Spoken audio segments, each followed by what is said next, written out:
평강 있을지어다.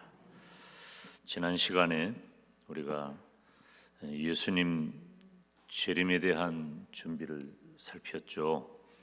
첫째, 우리가 예수님 재림을 위해 준비하기 위해서는 죄악 가운데 있지 않아야 한다 하는 그런 말씀을 드렸어요. 다 연결이 되죠. 두 번째는 항상 깨어서 예수님의 재림을 준비해야 한다. 오늘 데살로니가 설교 28번째 시간인데 예수님 재림에 대한 준비를 계속해서 말씀을 드리고자 합니다. 세 번째 얘기인데요. 따라서 합시다. 다른 이와 같이 자지 말자. 오늘 본문 6절 말씀에 보면 그러므로 우리는 다른 이들과 같이 자지 말고 오직 깨어 근신할지라. 아멘. 왜 자막이 안 나온 거? 방송실 없어? 원고 안 가져갔어요? 지각했구나. 알겠습니다. 성경 많은데 오늘 여러분 차분히 그냥 성경 찾으면서 따라오시기 바랍니다. 다른 이들과 같이 자지 말고 오직 깨어 근신할지라 그랬어요. 여러분 예수님께서 다시 오심을 믿으십니까? 언제 오실까요? 잘 몰라요. 그런데 가까워 오고 있잖아. 그죠? 가까워 오고 있어요. 그러면 예수님이 오신다는 것을 알고 또 예수님 오실 때가 가까워 오셨다는 것도 안다면 준비를 해야 되잖아요. 우리가 그런데 예수님 재림에 대한 준비를 할 때 여기 보니까 자지 말고 그랬어요. 신앙의 잠을 자면 안 됩니다. 여기 오늘 본문에 등장하는 다른 이들은 원래는 예수님을 믿지 않는 불신자들을 말하죠. 다른 이들이니까 예수님을 믿지 않는 불신자들을 말하지만 성도들도 포함하는 말이에요. 학자들의 견해가 조금씩 이렇게 달라져요. 어떤 이는 불신자라고 규정하는 그런 학자도 있고 또 어떤 이는 불신자들을 말하지만 우리 성도들도 포함한다. 틀림없는 말이겠죠. 누구든지 여기 오늘 그 대상은 자고 있는 사람이에요. 여러분 잠자는 게 굉장히 성경에서 잠잔다는 것은 굉장히 두려운 상황입니다. 안 좋은 상황이에요. 성경이 기록할 때 잠잔다는 말은 도덕적으로 무감각한 상태를 말하는 거예요. 잠자면 아무것도 모르잖아요. 설교를 들을 때 잠자는 사람은 설교가 안 들리는 거예요. 아무것도 몰라. 떠드는 사람은 희한해요. 제가 아이들 가르쳐 보면 공과 공부할 때 이렇게 떠드니까 일부러 혼내려고 물어봐. 그럼 또 안다. 떠들면서 다 듣나 봐. 근데 잠자는 녀석은 몰라요. 잠자는 녀석은 굉장히 웃기는 에피소드가 있는데 이건 우리 담임 목사님 제 어렸을 때 담임 목사님이 설교하실 때 하신 그 에피소드예요. 이제 그것 때문에 교회가 시험이 들기도 했대요. 어떤 거냐면 권사님이 한 분이 와서 자는 거야. 근데 늘 자.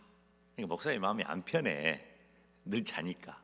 다 충성하고 헌신하는 분인데 꼭 자. 그래서 갑자기 그 권사님 이름을 부르면서 내가 그 권사님 이름 말할 수도 있지만은 그분 다 천국 가신 분이야. 저 어렸을 때 할머니 권사님이니까 권사님 이러면서 권사님 닭장에 가면 병든 닭이 졸아요, 건강한 닭이 졸아요. 그러니까 자다가 갑자기 일어나가지고 목사님 물어보니까 병든 닭이죠. 그런 거야.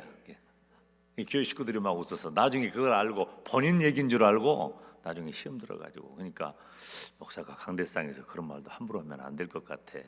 그래서 내가 안 하지만 잠자는 신앙은 정말 무서운 겁니다. 잠잔다는 것은. 그래서 도덕적으로 무감각하다는 것은 우리가 신앙적으로 잠자는 거예요. 몰라, 알지를 못해. 내가 도대체 어느 정도 상황, 어떤 상태인 줄을 알지 못해요. 그런데 보이거든요. 자기가 몰라요. 그래서 문제인 거예요. 자기는 잠자고 있으니까 모르지. 근데 주변 사람들이나 특별히 주의 종들이 볼 때는 보여요. 참 안타까울 때가 많단 말이에요. 신앙의 잠을 자는 것은 성도들이 깨달아야 할 정말 무서운 말입니다. 왜? 신앙의 잠을 잔다는 것은 멸망과 심판의 길을 가고 있다는 말이에요. 무서운 얘기죠.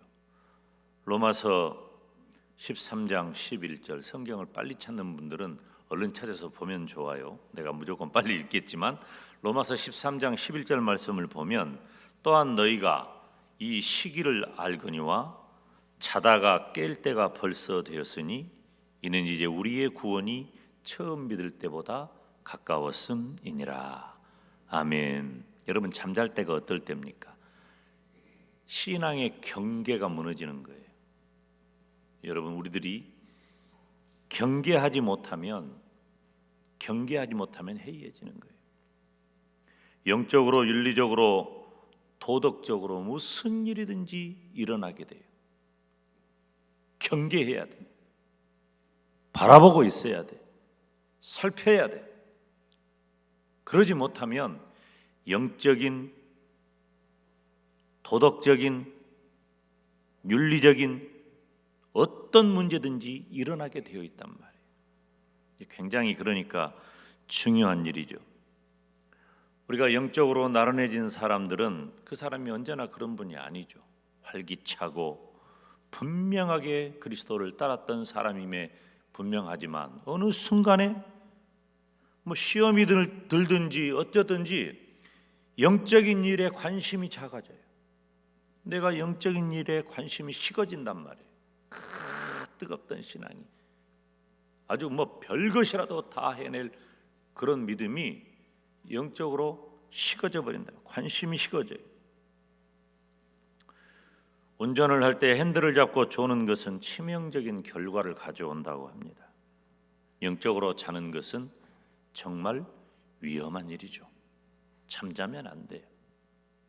예수님을 믿는 성도가 우리 주님이 다시 오실 것을 분명히 알고, 그리고 우리 주님께서 다시 오실 때가 가까워옴도 아는데, 여러분이 모른다고 해도 주의 종이 이렇게 매번 강력하게 우리 주님은 다시 오십니다, 주님이 다시 오실 날이 가까워옵니다 라고 주의 종이 강력하게 여러분들에게 반복적으로 언급하는 일이라면 여러분이 이 일에 관심을 갖고 귀를 기울여야 돼요. 우리 주님이 가까이 오신 거예요. 그런데 영적으로 자고 있다면 정말 위험하지 않습니까? 그러므로 주님의 재림을 기다리는 성도된 저와 여러분은 깨어 근신해야 할 줄로 믿습니다. 깨어있는 사람은 어떤 사람이에요? 잠자는 사람과 반대 개념으로 이해해야 되겠죠. 잠자는 사람은 어떤 사람이에요? 영적, 윤리적, 도덕적 경계가 무너져서 무슨 일이 일어나는지 본인도 몰라. 그런데 무슨 일이든지 일어납니다. 그러나 깨어있는 사람은 주변에서 일어나는 일에 영적으로, 도덕적으로 민감한 거예요. 여러분, 손을 잘 씻는 사람은 깨끗한 사람이 손을 잘 씻습니다. 손이 아예 오염돼 가지고 깨끗하지 못한 사람은 손 씻는 것도 잘 안 해요. 안 씻으니까 계속 안 씻는 거예요. 옷에 오물이 많이 묻어 있는 사람은 그러든지 말든지 지나갑니다. 그런데 옷을 깨끗하고 단정하게 입은 사람은 더 깔끔을 떨죠. 왜? 깨끗하니까. 민감한 거예요. 여러분, 우리들이 나에게서 일어나는, 내 주변에서 나에게 다가오는 영적인, 도덕적인 그런 일에 대해서 굉장히 민감하다는 것은 뭘 말해요? 굉장히 민감하다는 것은 내가 영적으로 깨어 있다는 거죠. 건강한 사람은 더 건강에 예민합니다. 그래서 병원을 가까이 하잖아요. 그런 사람은 건강합니다. 병원 가까이 하는 건 지혜로운 일이에요. 너무 또 정신적으로 막 이 스트레스 받을 정도로 너무 막 그렇게 해도 안 되지만은 우리의 몸이 뭔가 이상을 보일 때, 그 이상 징후가 있을 때 내가 병원을 찾고 그 치료의 방법을 찾는 것은 굉장히 중요한 일이에요. 그 건강을 지키는 일이죠. 포기한 사람은 포기하게 되는 거예요. 그런데 깨어있는 사람은 나에게서 일어나는, 내 주변에서 일어나는 영적인 도덕적인 일에 굉장히 민감합니다. 벌벌벌벌 떨어요. 벌벌벌벌. 요즘은 주일 성수 얘기하기가 애매해진 시절이 되었죠. 이거 오래 가면 안 됩니다. 오래 가면 안 돼요. 제가 우리 교단에 이제 새해 목회 계획을 세우기 위한 목회자 세미나의 강사로 초대를 받았는데요. 12월 달에 있는데 이건 뭐 굉장히 우리 교단에서 하는 중요한 일인데 제가 감사하게 초대를 받았어요. 그래서 한 챕터를 강의하게 되었는데 제가 꼭 그런 얘기들을 해줄 얘기가 몇 가지가 있어요. 지금 모든 것이 다 이해되고 용납되는 시대가 돼버렸어요. 코로나 시대니까 이해되고 용납되는 시대. 여러분, 한국 교회가 부흥하고 성장할 때, 그리고 저와 여러분이 개인적으로, 여러분 부흥이라고 하는 단어는 개인에게 적용되는 단어입니다. 여러분 자신이, 저를 포함해서 내가 부흥하는 삶을, 부흥이라고 하는 단어는 영적 각성이라는 뜻이에요. 깨닫는 거예요.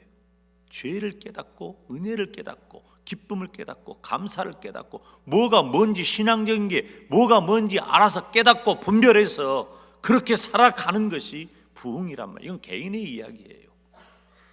교회 공동체를 말할 때는 부흥, 성장한다는 표현을 쓰는 거죠. 그런데 우리가 교회 공동체도 그렇고 개인적으로도 그렇고 우리가 부흥할 때, 부흥 성장할 때 우리들의 모습이 어땠습니까?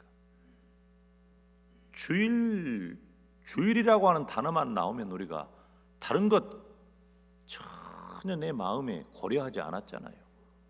오직 예배, 오직 찬양, 오직 기도, 그거 말고 주일날 해서는 안 돼요. 그런데 지금은 예배의 경계가 허물어지고 주일의 경계도 허물어져서 여러분 우리들의 마음이 하나님을 예배하고 기도하는 일에, 그러니까 이 코로나19 바이러스 상황이 저는 너무 감사한 것 중에 하나가 체력적으로는 좀 힘들기도 하죠. 주일 새벽에 나와가지고 새벽기도 끝나고 몸을 씻고 준비해서 7시 반쯤에 강단에 오르면 12시쯤에 내려갑니다. 처음에는 왔다 갔다 했는데 내가 정신 사나워서 안 되겠어. 그러니까 아예 그냥 안 내려가고 있는 거야. 체력적으로나 또 심리적으로 뭐 좀 수월하지는 않아요. 그렇지만 제 마음은 정말 평안해요. 한 번도 싫은 적이 없어요. 불편한 적이 없어요.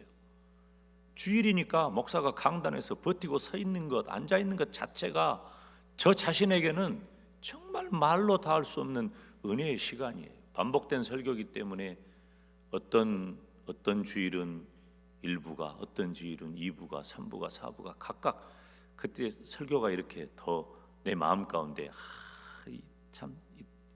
오늘은 3부가 참 좋았다. 그럴 때가 있기는 해요. 그러기는 하지만 제 마음은 너무 평안하고 좋은 거예요. 아예 딴 일 안 하니까, 딴 생각 안 하고, 딴 일 안 하고 강단에서 버티고 말씀 전하니까. 여러분, 우리가 영적으로 깨어있는 신앙은 주일 문제가 다가오면 다른 일 하면 불편해지고 힘들고 눈치 봐지고 어려워져야 돼요. 그런데 무감각해지잖아요. 염치도 없고 눈치도 없고 체면도 없고 아무것도 없어. 아나무인이 되는 거예요. 베드로전서 4장 7절 말씀을 보면 가져왔어? 우리 다 같이 읽읍시다. 시작. 만물의 마지막이 가까웠으니 그러므로 너희는 정신을 차리고 근신하여 깨어 기도하라. 아멘. 여러분, 예수님의 재림에 대한 준비를 하는 사람은 신앙에 잠을 자면 안 돼요. 정신을 차리고 근신하여 깨어 기도해야 된단 말이에요. 여러분, 지금 그 시대가 됐어요. 우리가 그 시대에 살고 있고 우리가 그런 사람이 되어야 할 줄로 믿습니다. 잠자면 안 돼요. 예수님의 재림을 준비하는 성도는 불신자들처럼 잠자지 말고 깨어서, 신앙의 잠을 자지 말고 깨어서 우리 주님 기뻐하신 일을 잘 감당하기를 주님의 이름으로 축원합니다. 네 번째는 낮에 속해야 돼요. 오늘 본문 8절을 다 같이 읽습니다. 시작. 우리는 낮에 속하였으니 근신하여 믿음과 사랑의 흉배를 붙이고 구원의 소망의 투구를 쓰자. 아멘. 너무나 우리가 잘 아는 말씀이죠. 다른 성경에도 이런 유사한 구절들이 등장하기도 하죠. 바울 서신에 등장하는 그런 표현들이에요. 예수님의 재림에 대해서 준비하는 사람은 예수님의 재림을 맞이할 준비를 잘 해야 됩니다. 낮에 속한 삶은 빛의 자녀라는 말과 일맥상통하죠. 그렇기 때문에 성도된 저와 여러분은 예수님이 다시 오실 날이 되면 예수님이 다시 오실 그 일을 기억하면서 빛의 자녀로서의 합당한 삶을 살아야 하는 겁니다. 어두움에 속한 것을 쫓아가면 안 됩니다. 우리는 어떤 사람입니까? 우리가 부르는 찬송 가운데 신랑 되신 예수께서 다시 오실 때, 우리 주님이 신랑인데 그러면 우리는 신부잖아요. 신부된 내가 신랑 되신 우리 주님 다시 오실 날을 어떻게 준비해요? 시집가는 여자들 보니까요, 몇 달 전부터 준비해요. 물론 하나님은 그 신랑감을 만세 전에 준비해 놓으셨겠지만 그렇게 할 것도 많고 준비할 것도 많아. 우리도 하얀 세마포 옷 입고 신부로 준비합시다. 우리는 신부입니다. 신부예요. 정결한 신부의 믿음으로 잘 준비해서 신랑 되신 예수님 맞이하기를 주님의 이름으로 축원합니다. 어떻게 해야 낮에 속하는 성도일까요? 오늘 본문의 말씀을 보면 근신하여서 믿음과 사랑의 흉배를 붙이고 구원의 소망의 투구를 쓰자 그랬어요. 믿음을 가져야. 사단의 역사가 흉흉한 이 세상을 우리는 살아갑니다. 여러분, 이 세상이 만만치 않아요. 무엇하기 만만치 않아요? 그냥 살아가기 만만치 않은 것도 있지만 강단에서 만만치 않다고 표현한 건 뭐냐면 믿음 따라 살기가 쉽지 않다는 거예요. 이게 우리가 사는 시대예요. 예수님을 믿는 성도들이 믿음 따라, 여러분 우리가 믿음 따라 사는 게 왜 중요하죠? 하나님이 그걸 기뻐하시거든. 그 하나님이 기뻐하신 일을 하는 것이 성도거든. 성도된 저와 여러분의 삶에 가장 중요한 것은 오직 하나님의 영광이잖아요. 그런데 그렇게 살기가 어려운 때가 됐단 말이에요. 정말 믿음 따라 살기 어려운 때입니다. 그래서 어떻게 보면 목사니까 좀 더 유리하고 그럴 수 있어요. 그래서 이런 세상 살아가는 성도 여러분이 어떻게 보면 장하고 짠하고 안쓰럽고 대단하고 그런 단어로 제 마음을 표현할 수밖에 없어요. 죄종들은 어차피 죄종의 길을 가니까. 그런데 성도들은 이 세상 속에서 고군분투하며 살아야 되잖아요. 그러니까 그런 걸 보면 참 주의 종으로서 성도 여러분들에게 미안하고 장하고 짠하고 대단하고 대견하고 그런 마음을 갖는 것입니다. 그럴 때에 우리가 사단의 역사가 흉흉한 이 세상 쉽게 살지 못하는데 어떻게 해야 살아갈 수 있을까? 믿음이거든요. 믿음밖에 없어요. 따라서 합시다. 믿음밖에 없다. 성도는 믿음 없이는 살아갈 수가 없습니다. 믿음으로만 사는 거예요. 오직 의인은 믿음으로 말미암아 사는 것입니다. 요한일서 5장 4절 말씀을 보면은 대저 하나님께로서 난 자마다 세상을 이기느니라. 세상을 이김은 이것이니 따라서 합시다. 우리의 믿음이니라. 우리의 믿음이니라. 믿음밖에 없는 거예요. 내가 믿음이 나를 살리고 또 믿음으로 내가 살아가는 것입니다.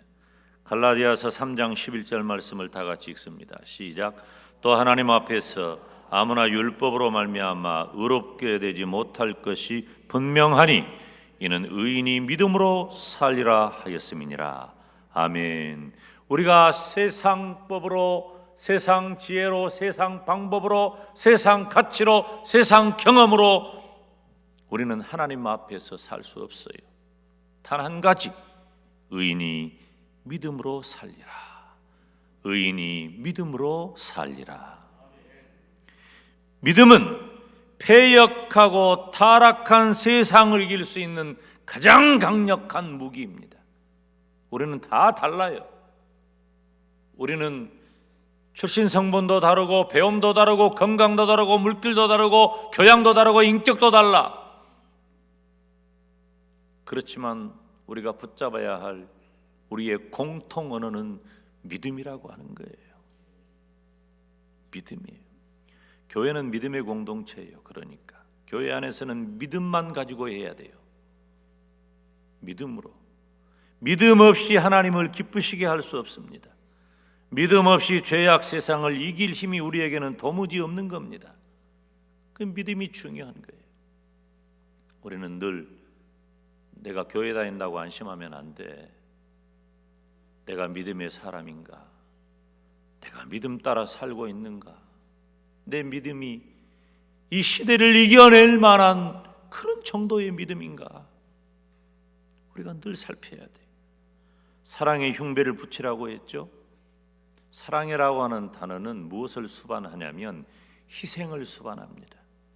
사랑은 쉽게 말할 수 있는 단어가 아니에요.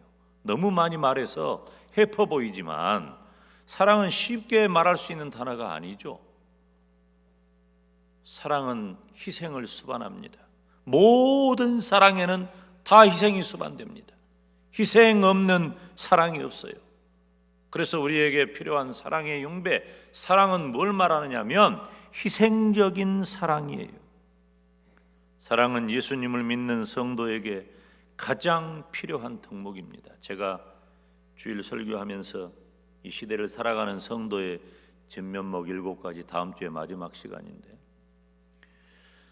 다음 주에 할 설교는 감사예요. 감사. 마지막 주제는.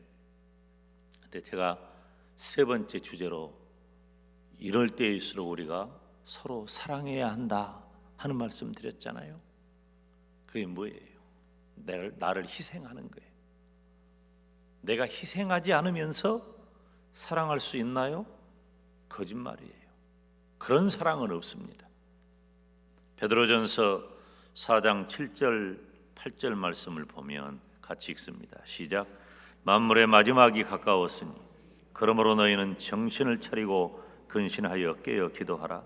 무엇보다도 열심히 서로 사랑할지니 사랑은 허다한 죄를 덮느니라. 아멘. 허다한 죄를 덮을 만한 것은 사랑밖에 없는 거예요. 사랑은 모든 허물과 죄를 덮는 영적인 무기가 됩니다. 이 세상에 그런 것은 없어요. 우리의 믿음의 사람이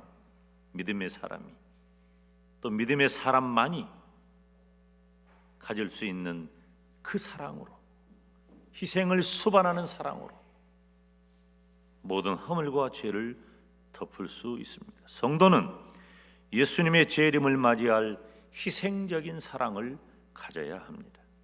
그리고 또 소망의 투구를 써야 합니다. 성도는 예수님의 재림을 맞이할 소망을 가져야 합니다. 믿음과 소망과 사랑은 마지막 때를 이기는 결정적인 신앙이에요. 믿음과 소망, 사랑은, 그래서 고린도전서 13장에 이 세 가지가 항상 있다 그랬잖아요. 오늘 본문은 이 생동감 있게 표현하기 위해서 군대 용어를 등장하잖아요. 투구가 뭡니까? 투구는 이 머리를 보호하는 거거든요.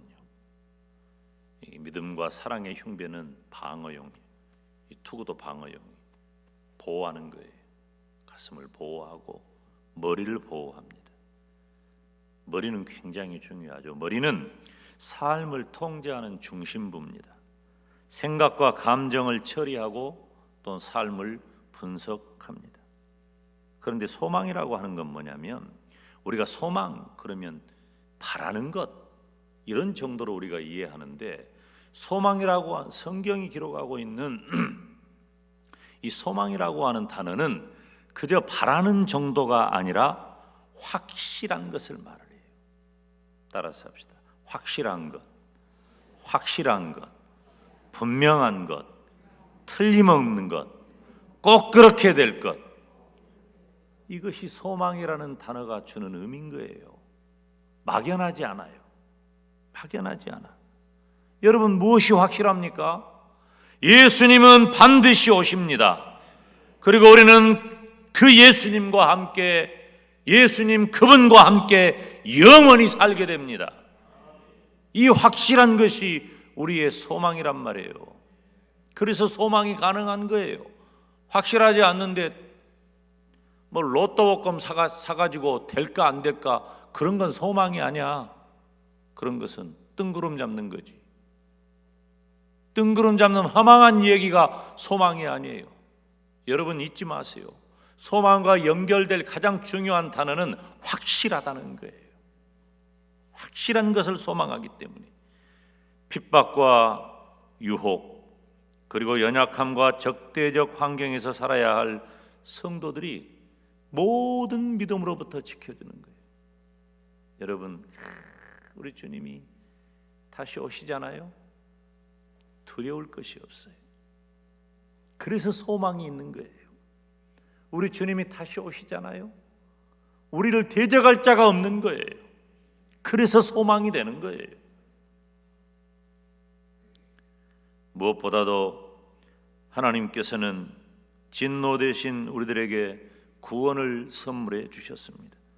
데살로니가전서 오늘 본문 5장 9절에 보면, 하나님이 우리를 세우시면 노하심에 이르게 하심이 아니요 오직 우리 주 예수 그리스도로 말미암아 구원을 얻게 하신 것이라. 아멘. 구원을 주는 거예요. 저와 여러분이 받을 구원의 확실함에 어떤 경우에도 우리는 흔들리지 말아야 합니다. 그래서 구원은 소망이라는 단어와 잘 어울리는 말이에요. 우리가 천국을 왜 소망합니까? 천국이 불확실하면 소망이 됩니까?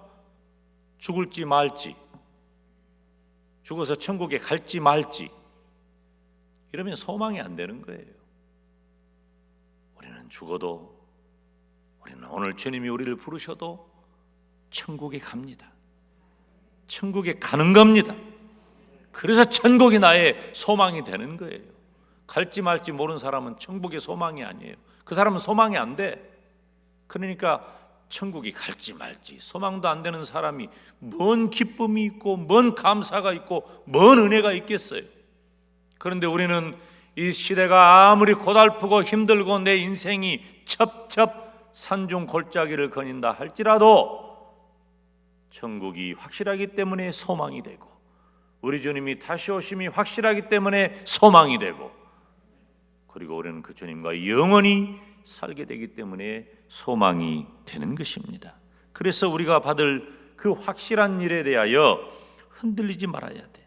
그래서 우리가 살아가는 이 시대의 성도들은 믿음을 지키고 인내하는 신앙이 가능하다는 겁니다. 우리가 그런 소망의 확실함도 없이 그냥 버티고 누르고 참고 기다리고, 이건 바보지. 그러나 확실한 소망이 있으면 버티고 누르고 견디고 인내하고, 이런 건 오히려 즐거운 거예요. 오히려 즐거워. 그전에, 지금 아주 오래됐어요. 지금은 뭐 금리가 낮아져 가지고 그러지 않은데, 그전에는 8만 5천 원만, 이 8만 3천 원인가, 한 달에 8만 3천 원씩 이렇게 적금을 넣으면, 8만 원 정도씩 적금 넣으면 1년 지나면 100만 원 적금 탔다? 그전에는 그랬어요. 지금은 뭐 8만 원씩 넣어가지고 100만 원 못 받아. 근데 그전에는요, 이 자영업을 해가지고 소득이 그렇게 많지 않은 분도 다 저축했어요. 그리고 직장 생활하는 분들도 꼬박꼬박 저축했어요. 이 저축하니까 뭔 소망이 있냐면, 여기에 이자가 붙어가지고, 하도 해본 지가 오래돼가지고 눈이 끔뻑끔뻑하네 다들. 이게 이자가 붙어가지고 연말에 적금 타서, 그걸 또 적금 탄 걸 가지고 또 묻어놨다가 또 적금 들어가지고 합해가지고 또 묻어놨다가, 그래가지고 자식 대학 갈 때 등록금도 하고 시집장가도 보내고 집도 사고, 다 우리 부모님 또래들은 다 그랬어요. 근데 요즘은 직장 생활 해가지고 집을 장만하려면 28년 걸린다 그래. 평균 그래, 평균. 그러니까 요즘은 사람들이 이 확실한 것이 아니니까 절망하는 거예요. 그래서 요즘은 뭐예요? 청년 실신 시대라는 거예요. 대학을 졸업하고 청년이 되면은 실신 시대, 실업자, 신용불량. 지금 시대가 얼마나 힘들고 어려운 시대입니까? 그러니까 확실한 것이 안 잡히니까 소망이 없는 거예요. 그런데 우리는 어떻습니까? 믿음이 있으니까, 우리 주님이 다시 오심을 확신하니까, 그러니까 소망이 가능하다는 것입니다. 성도는 영적인 전투에서 용기를 잃거나 마음이 약해지면 안 됩니다. 영적인 전장에 나아가는 성도된 저와 여러분이 마음이 약해져 버리면 이길 수가 없어요. 그래서 성도들은 믿음 안에서 서로 격려해야 합니다. 여러분, 지금 이 시대는 비난의 시대예요. 제가 격려하는 걸 보지 못해요. 요즘 아주 뭐 세상에서 제일 많이 배우고 제일 많이 갖고 제일 많이 안다는 사람들이 하는 짓들을 보세요. 아무리 상대편이라고 이 진영 논리에 쌓여가지고, 여러분, 이 진영 논리가 우리를 참 잔인한 겁니다. 저주받을 일이에요. 진영 논리에 사로잡히면 안 돼요. 옳고 그름을 분별하는 기준이 진영 논리가 되면 안 돼. 그런데 아무리 잘해도 무조건 비난해요. 격려가 사라졌어요. 여러분, 우리는 격려합시다. 격려해 줘야 돼. 그리고 피차 덕을 세워야 합니다. 그래야 우리는 분명한 소망의 사람으로 살아가게 되는 것입니다. 사랑하는 여러분, 지금 우리가 사는 이 시대는 예수님 오실 준비가 거의 다 되었습니다. 이건 영적으로 깨어있는 이들이면 누구나 아는 이야기예요. 말씀이 증거하기 때문에. 그래서 성도의 삶은, 믿음의 삶은 쉽지 않습니다. 재림 준비 잘하는 성도가 되시기를 주님의 이름으로 축원합니다. 우리 주님 다시 오실 때 신부로 잘 준비되어서 주님 맞이하기를 우리 주님의 이름으로 축원합니다. 기도하겠습니다. 거룩하신 아버지 하나님, 크신 은혜와 사랑을 감사합니다. 오늘 이렇게 코로나 방역 수칙이 1단계로 완화됨에 따라 본당에 앉아 하나님을 예배하게 하시니 감사합니다. 하나님, 우리 주님 오실 때까지 우리가 얼마나 이런 어려움들이 많을지 상상할 수도 없지만 재림 준비 잘하는 성도가 되게 하여 주시옵소서. 다른 이와 같이 차지 않게 하시고 낮에 속한 성도로서 믿음과 사랑과 소망의 삶이 실제로 내 인생에 적용되는 복된 성도가 되게 하여 주시옵소서. 우리 주님께서 은혜 주시기를 바라옵고 예수님의 이름으로 기도하옵나이다. 아멘.